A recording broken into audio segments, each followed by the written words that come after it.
people showed up to the Capitol 5 days prior to that If they and had wanted been out it, there if they wanted it, peacefully, they would have taken it and they would have held it, and it and they would have would have been a held it. siege. Right.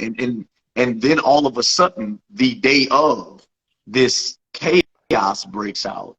But what's interesting is that, one, you remember NPR News had released a story saying, so NPR apparently had released a story that morning, and it was saying that, Trump supporters clashed with police at Capitol. But what was interesting about it is that didn't happen until like 1 o'clock in the afternoon. Yeah. And then they pulled the story and said, well, that was a mistake. That was a misprint. And so then it's like stuff like that makes you really put the question marks on it. You know what I mean? You don't want to say that it is what it is, but stuff like that makes you really question things. When you find out, I think they said something like the main forces, like the police, were out there, and apparently many of them were sent home. They were relieved. They were sent home. I believe they asked for more police, and the mayor or governor of DC denied that request to increase security over those days after they saw the numbers growing. And that's a good, if anything, that's just good security, even if it is a peaceful protest, because we've seen peaceful protests break down. And if you did feel that there was an imminent threat, why would you not have as much security as possible? Obviously, allow people to come out and protest peacefully as long as they possibly can. And as soon as it turned bad, they should have locked it. There should have been nobody that would have been able to get in there. Okay. Right. Because if it was actually what they said it was, the second that they started moving through those barricades, real security, a real threat would have been put down, and it would have been over within about 15 minutes. Because I promise you that the people that showed up once 20 people went down did not have the stomach to continue on. Right. All right. Right. So from a security perspective, which I've been doing for about 5 years now, I can promise you that, protesters will only continue along as long as you let them, because once you use even non-lethal force, there was no non-lethal force used during there was no tear gas, there was no rubber bullets, nothing. Like there was no riot control, no shields. They were like, it was just like, you're saying that you got 1 million people out there, and then all of a sudden there's nothing. It's question marks. Like I say, I can't confirm or deny. The only shot fired was the one that killed that woman, Ashley Babbitt. That's it. That was the only shot fired during that entire thing. Right. How is that possible? Right. For an insurrection. Yeah. It should have been a gun battle. Right. If they were there to overthrow the government, they would have laid siege to Congress. Right.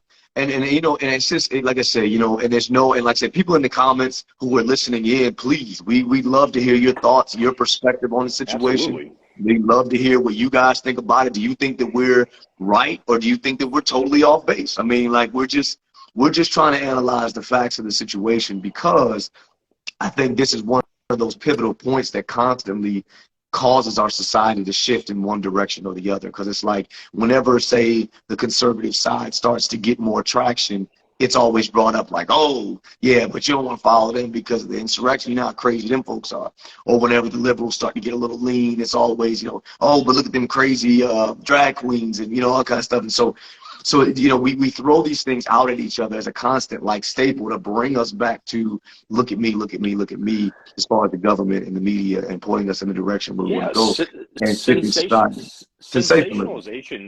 Sensationalization is a huge weapon that they've been perfecting, I'd say over the last 10 years to use in the media to get you to look at a story very quickly, make an opinion, and then they throw the story away. But if you investigate a lot of these stories, there's a lot more to it than what meets the eye. I don't remember what state it was in. This is a little off topic, but this will just show you like how you need to investigate stories that happen. But there was a transsexual, a man into a woman that basically got murdered by a 17-year-old boy, right? And that was just a headline. 17-year-old boy kills trans female. All right. Right. Trans male. I don't know what term is going into the other. Yeah. You know what I'm talking about. Yeah. If you're going from male to female, it's a trans woman. Okay. Trans. And then if it's from a female, if you're a woman transitioning to a man, then it's trans male. Yeah. Trans so male. I learned about this. I was actually watching this dude. I need to go find. I need to start saving these videos that I see whatever platforms I see them on, because some of them are like really good and just really logical people that approach things.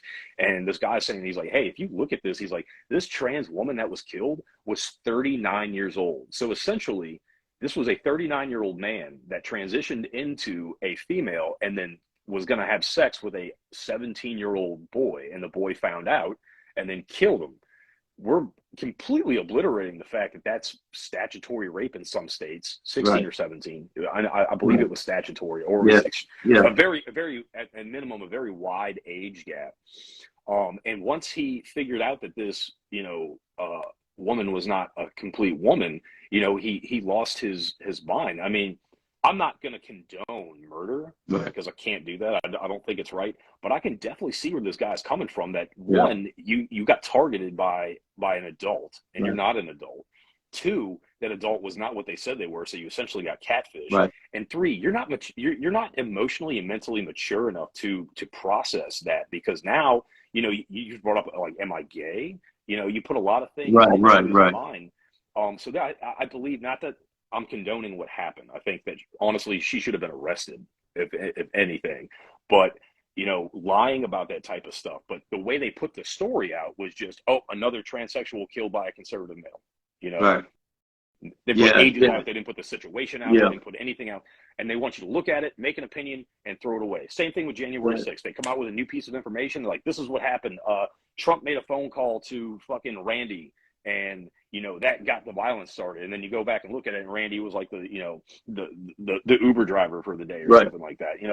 You can apply it to any of these situations that continually pop up. They're not even talking about the train wrecks anymore. And that's a whole nother animal. You're talking about I just read about another doggone slide off to tracks the other day, but that's the point. The whole point is to keep you distracted. And I tell my kids this, so I tell my teenagers that I work with, and when I teach, I always tell them, when I teach about the media, I say, remember, the whole point is I'm going to give you as much information in all different directions to keep you as confused as possible, because the more confused the people are, the easier they are to control. 100%. I say this all the time. Like, when you are confused, and confusion is not just, oh my gosh, I don't know what's going on. Confusion can also be believing that truths are lies and lies are the truth. Deception is confusion. Confusion is also being a slave to your impulses, telling you to just do whatever you feel all the time. That will leave you confused, because you could feel like, you could feel like jumping off a bridge and also climbing a mountain at the same time. Like, you could feel like punching somebody in the face and hugging them at the same time. That will be you confused when you become a slave to your impulses. And that's why they push this this hedonistic, nihilistic perspective. Hedonism and nihilism are taking over society right now, because it's do what you feel. It doesn't matter what's true. Just do it. Just do it.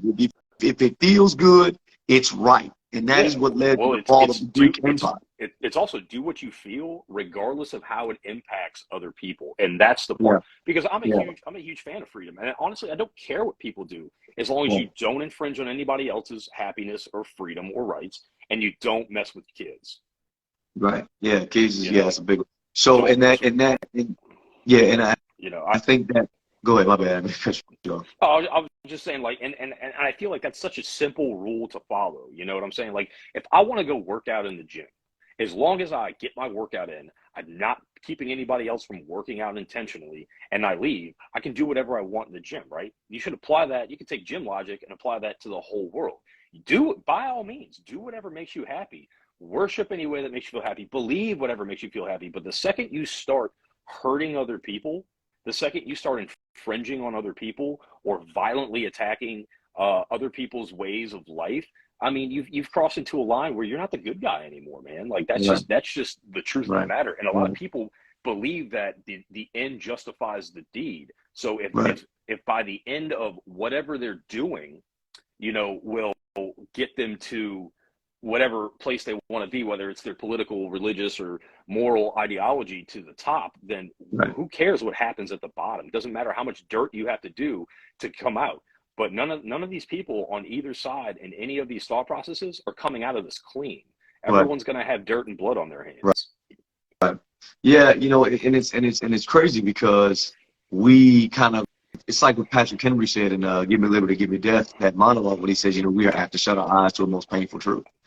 I mean, the reality is that we look at these things and we see them and we see what's crazy. We see it's broken. We see it's wrong. We see it's jacked up, but yet we turn around and we turn around and we just act like, well, I don't want to deal with that. I don't want to think about that. I don't want to focus on that. You know what I mean? I want to just do me. And it's like, okay, do you, but think about the fact that when you do you, are you affecting others? You know, and think about when you do you, are you hurting the society around us? When you do you, you know, are you allowing people to do them? You know, um, and so, yeah, no, it's man, it's a crazy thing, you know. And it really does, and it really kind of touches on, like you made a good point where you were saying that you can, you know, believe what you want to believe. You can believe what you want to believe, you know what I'm saying, as long as, but until you start hurting people or infringing on other people, you know, what's interesting is that, like, so obviously me being a Christian, you know, I mean, I look at it and I'm always frustrated because I look at like the church, right? Yeah. And I look at how in so many aspects, you know, the church has gotten to this place where it's like, you know, if you're either with us or you're against us, you know what I'm saying? And it's like, but that's not even the essence of who Christ was in the first. You know what I No. mean? Like, and I have, it's funny, I'm actually working, I have a song right now that we're working on, and one of the lines is, you know, you think you'd be safe in the church, but they're more concerned with culture than Christ. You know what I Yeah. mean? I think in so many aspects, we don't even, the churches who are supposed to be the beacons of light, that are supposed to be this safe haven, this hospital for people to come in, grow and learn and be fulfilled and find salvation and sanctity. You know, a lot of these places have become these you know, manufacturing buildings, you know what I mean, where they're, Yeah. you know, creating, you know, people that are you know, mindless in many aspects and don't think for themselves, and you have to be with us or you're against us and all that kind of It's stuff. And you know, it's you're go ahead. they're creating blind faith is what they are. They're creating faith, Yeah, in many aspects, yeah. that's not based in any type of knowledge of, you know, the teachings of Christ. Or a lot of Christians, they don't even read the Bible. Like, they don't really read the Bible. They go do their little weekly sermon and they'll, you know, they'll take divots and stuff out of the Bible and stuff like that. And I mean, if as long as you're okay, like just being a good person, like not out there like being, I mean, it's fine. Like, I don't care. What Right. what what drives me nuts, all right?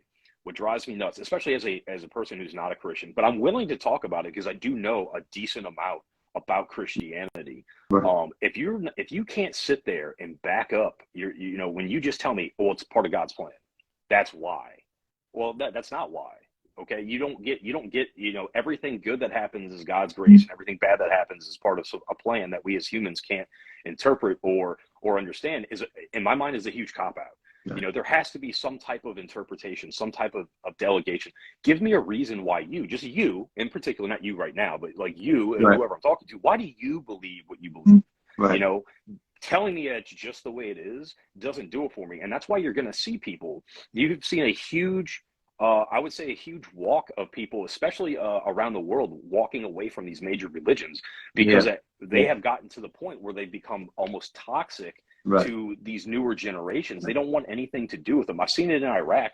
You see a lot of the younger generations are not practicing Islam as hard as their older ones because, you know, it's in the last 20 years, 30 years, it's become very violent.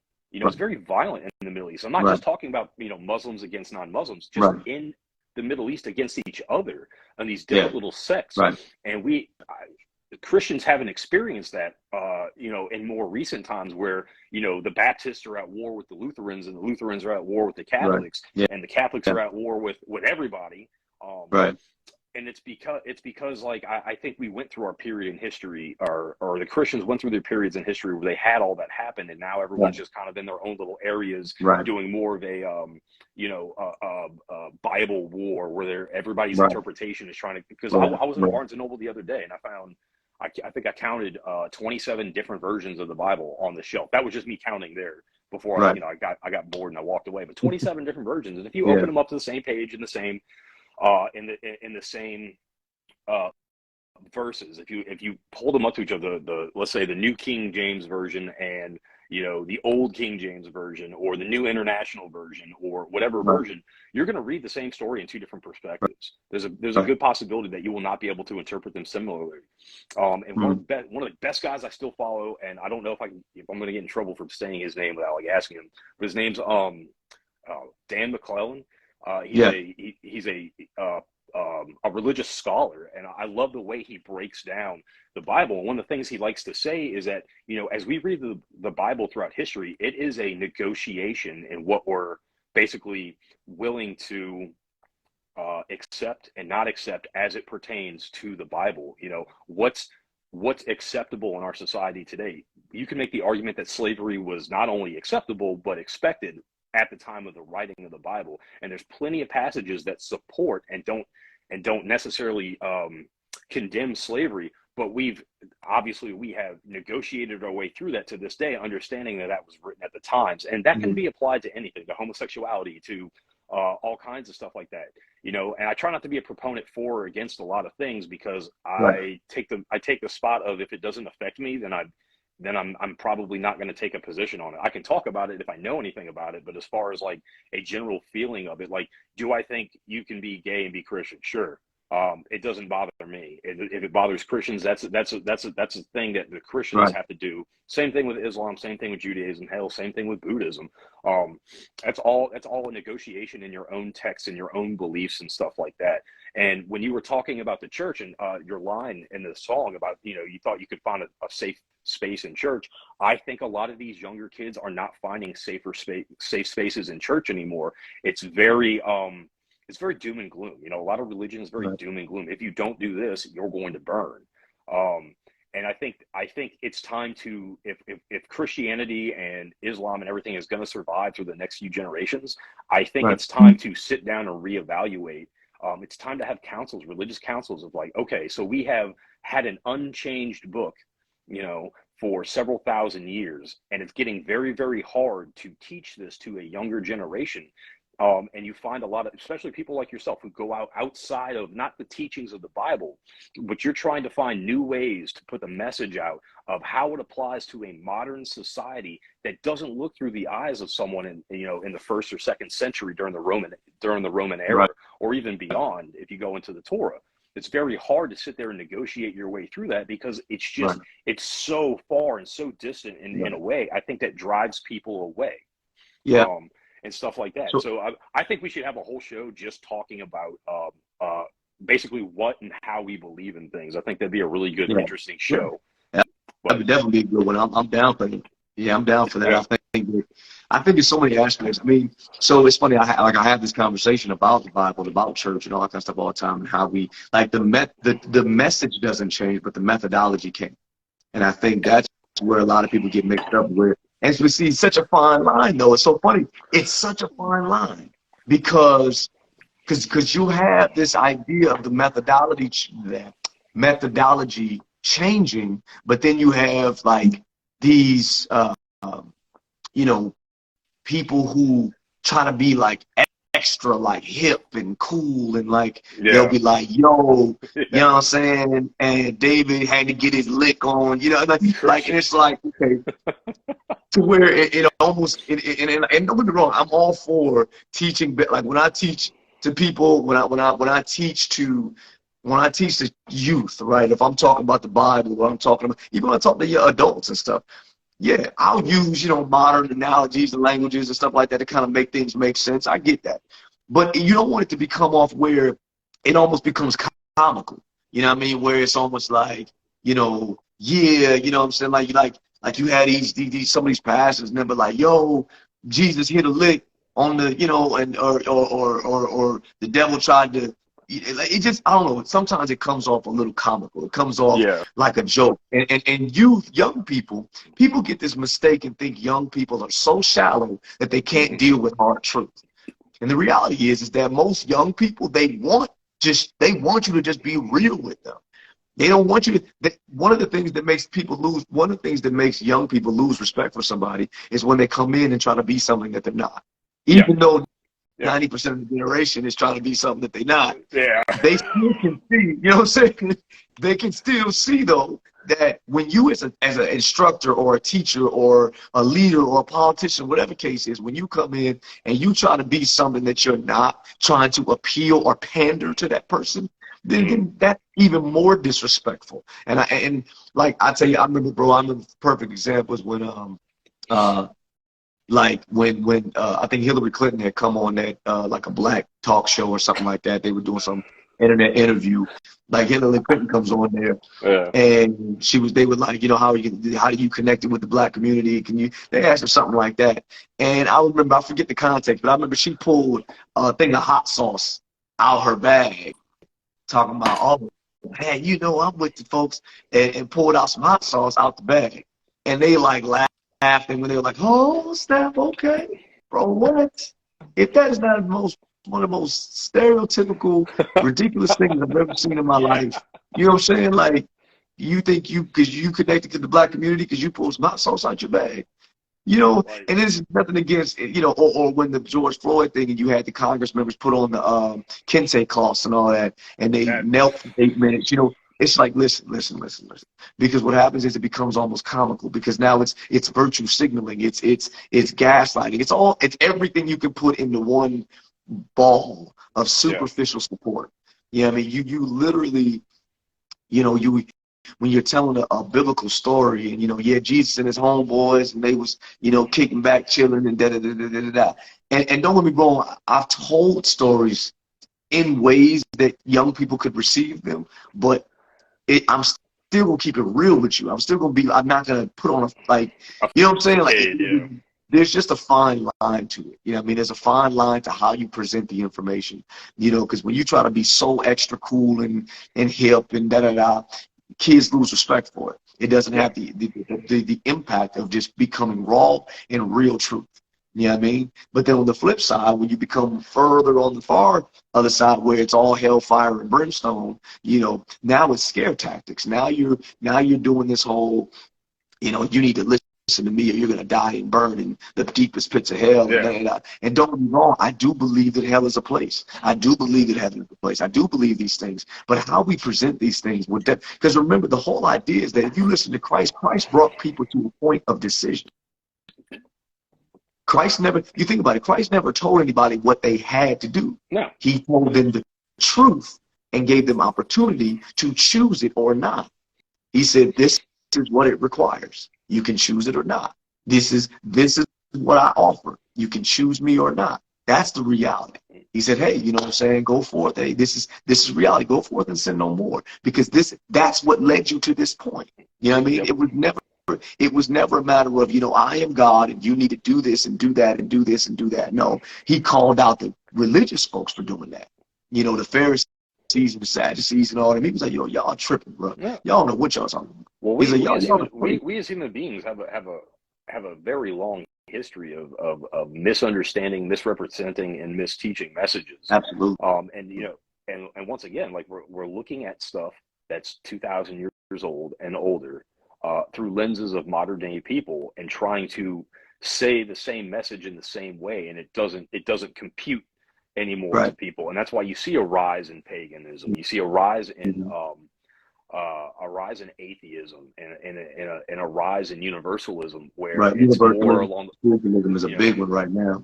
Universalism is more along the lines of what I would subscribe to, just because it, you know, when you sit there and you talk about all of human history, I think it's very audacious to believe that only one group of people got it right. You know what I'm saying? Only one group of people in all of human history have received some deity has come down and intervened. The biggest difference you see between your Abrahamic religions and like your older religions is that, especially paganism, is that the gods were very intertwined with our realm, with the earth, with the sun, with the water, with the moon. And it wasn't until Judaism, the early forms of it, that you saw that the God had a complete separation from the people. All right, it was he wasn't in the earth, he wasn't in the water, he wasn't in the sky. He's in this completely different realm. All right, with an impact and the creation of the world that he rules over. not rules over, but creates, or however you want to phrase it in your own mind. And I think that's what, a lot of people is starting to bring them back to an older form of belief, because they, you go out into nature, and if that's truly where God is, then God must be a part of it, and our God's not a part, your standard Abrahamic God isn't a part of it. He stood apart.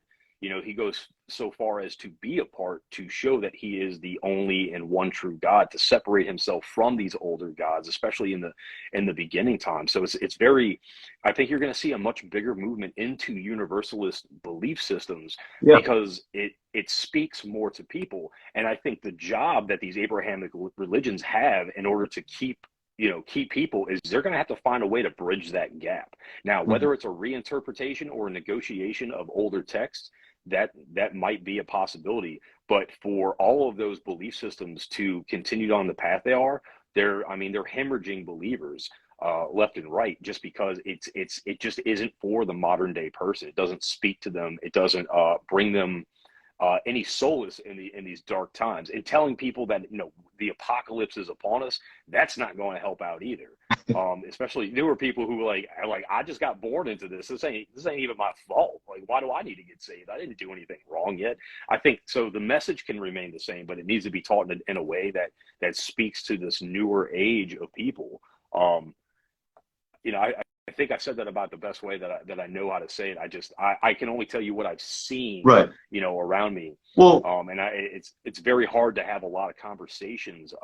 I've had a lot of conversations with Muslims over the years. I spent a lot of time in the Middle East, and it's a very different interaction with Muslims than I've ever had with Christians. Christians are very like, this is it. Like, my religion is the religion. And if you don't come along for the ride, if you don't give yourself to my version of Christ, then you're going to go to hell, and you can believe whatever you want. Where the Muslims are very more, first of all, they're very into explaining their religion without proselytizing. They're not a proselytizing religion. That's why they have a call to prayer. That you're supposed to be called to the religion, not the religion come out and find you. Obviously, people argue, like, what about all the history where everybody slaughtered everybody back, in the early days? It's like, that's kind of just how people did business. All right, that's how we interpreted everything. But today, you will see, you don't see a lot of proselytizing from that Muslim community outside of their community. They proselytize to their own people, obviously in the Middle East. But I have never, like, as an American, a white American, I've never been approached to join Islam. You know what I'm saying? Like, they weren't. And a lot of that. Yeah, and obviously a lot of that comes from the fact that in the scope of Islamic belief, they, depending on what sector you subscribe to, they don't believe that anybody else is going to be saved, under their perspective, that anybody who's not of their belief, they don't believe they're going to be saved anyway. In some aspects, I know one of the things that I found interesting is, and it's interesting that you say that, right? That there's not a lot of proselytizing, from them. I think that, we have in the Christian world, you have evangelism and all that kind of stuff that you're supposed to be going out, because the Bible says, go into all the world and preach the gospel and so on and so forth, and make disciples. That's the other aspect that we skip all the time. But I think that, and I mentioned this before, I think that the church in itself has lost its identity. I think that the church and the belief systems in general, like all of them, have lost their identity of who they truly are and what they truly are and what is their purpose. And I think that think about it, how could someone want to ascribe to anything that you don't even know what you're doing? You know what I mean? How can someone even think about, I want to be a Christian, if a Christian don't even know what a Christian is? You know what I mean? Like, if I look at you as a Christian, I look at your life and I say, well, you don't act no different than I do. You know what I mean? You're like, your life ain't no different than what I'm doing. And what makes you better than me? You know what I mean? In any regard, because I watch what you do and how you act and how you speak and how you walk and how you talk and what you believe. Like, what makes me? Why should I want to be a part of what you're doing when you all don't even know what you're doing?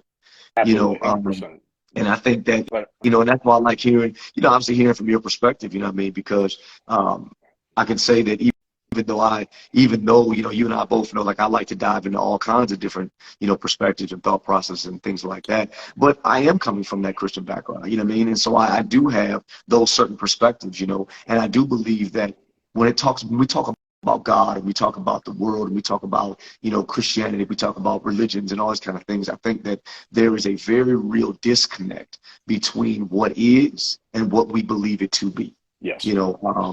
And I think that a lot of that falls on the church and leadership and history, and we became, because you think about it, Catholicism and all these things, and the major commercial brands of religion have definitely been the propagators of mass control. You know what I mean? Like, in many aspects, it's being used it's always, to control. Yeah, it's been used as a huge, it's definitely a huge tool that can be used by humans to control a large population through beneficence, through fear, and it can be wielded as a weapon. I wrote a whole paper in school about the use of mainstream religions, and I didn't just focus on Christianity, but the use of these peaceful ideas as weapons to mobilize people into violence. And I use examples of the Crusades, and before the Crusades, I believe I threw in some stuff about the Moors in there. The campaign of the Hebrews to take back all of Judea, which was a military campaign. So these things happen. They are historical facts of what's happened in the past, and they were instigated and used by human beings. They took a peaceful ideology, mobilized the people, and then used it to hurt other people and force a conversion into other people. But I think this is going to have to be its own show. Yeah. I know we can get into this. We always seem to loop back into it at some point in every show. So we should just have an all-out a religious discussion. Yeah, religious discussion. So everybody who's in the comments and who's listening, be prepared. We're gonna map that out, and we're gonna talk belief, faith, the supernatural, spirits, and all of the above. Why do you believe? That'll be time to show. Why do you believe what you believe? Why do you believe? That'd be a great I think that'll be good. Yeah, man. But I just realized, man, we all past the hour. We done flew past the hour, man. So so ladies and gentlemen, that we're gonna just cut it there. Just lyrics, man. We talked about a lot of different things, man, but we kind of started off talking about some of the San Francisco reparations. We talked about the January 6th insurrection stuff, because that's kind of resurfaced. We talked about some, we kind of analyzed some of the facts from that. We talked about ethnicity and race, and how that, honestly, demographics and stuff don't really exist anymore. Like, everybody's so mixed and matched, and really they should get rid of that. You know what I mean? I personally don't even think that should be on any paperwork, like demographics. I personally don't think that should be on there. We check the box, white, black, other. I don't think that should be there personally, but that's just my opinion. But anyway, so we're going to cut it off here, man. I appreciate y'all, everybody who listened in. Please like, share, check it out. Go subscribe on YouTube.